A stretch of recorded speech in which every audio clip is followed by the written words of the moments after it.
All right, folks, today we're going to be talking about the tax time bomb. So you're probably wondering what exactly that is.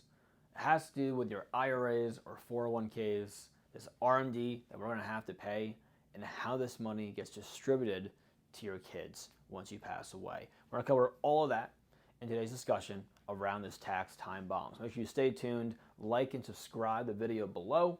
Really appreciate it.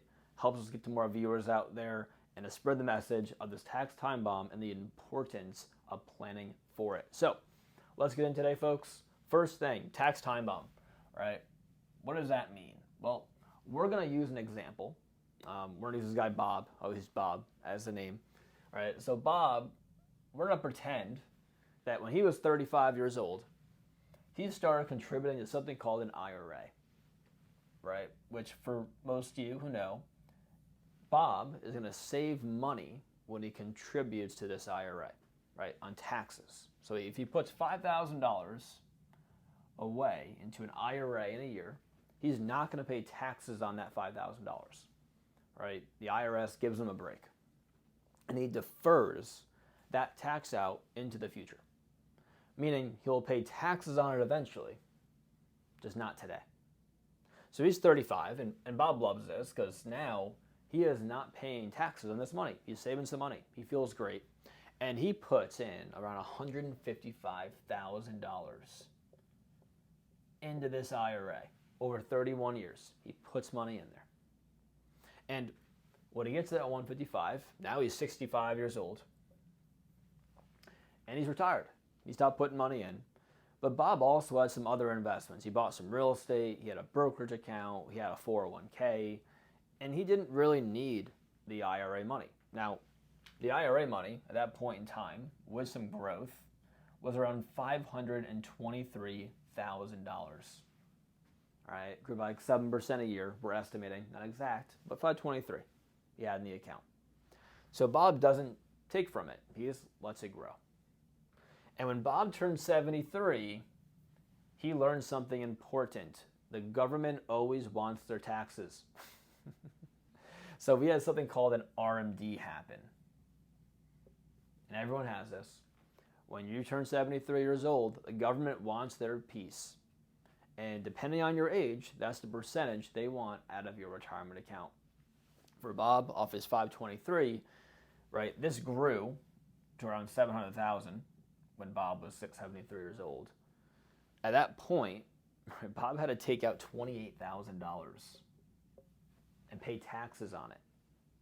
Now, folks, he didn't pay taxes on the 155. Keep that number in mind, right? 155,000 he had not paid taxes on. He had to pay taxes on the 28,000. And Bob lived all the way until he was 85. And every year he had to take out this RMD, and it got bigger and bigger every single year.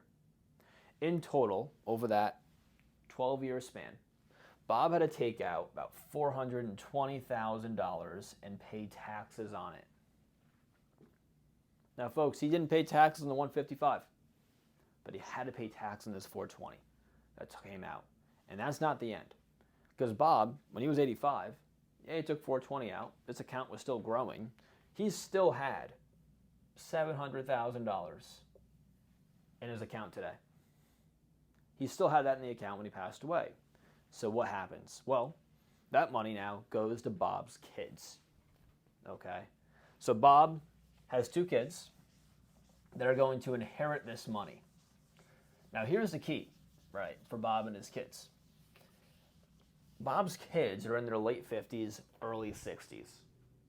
They're in their peak earning years. Think about when you were in your 50s, you're making more money than you did when you were in your 30s.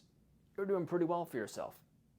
So now, Bob's kids, right, we'll call them kid one and kid two, they both inherit around $350,000 each. And they're making in the six figures. They're doing well. And now, the new rule that came out, you have to take this $350,000 out over 10 years. Without growing it at all, that means at least taking out $35,000 a year. It's going to be more because money's going to grow over time. That's $35,000 a year you're adding to your kid's tax bracket, and they're in a high tax bracket already. So they might be in the 22, right, 24, maybe even 30% tax bracket paying taxes on this money. So all in all, right, Bob took out $450 or $420 and paid taxes on it. Your kids had to take $700 out. We're looking at around $1.1 million that we paid taxes on. What did Bob save again? Oh yeah, the $155,000. It's a big difference. Now folks, this might not be a concern for everybody. If you're going to spend this money throughout your retirement, it might not be big of a deal, but if you don't plan on spending a lot of your IRA, this can catch up to you pretty quickly and could be a big problem for you and your family, paying way too much in taxes. Now, there are ways to solve for this. That's another video, time for another day. So subscribe, you'll see that video in there.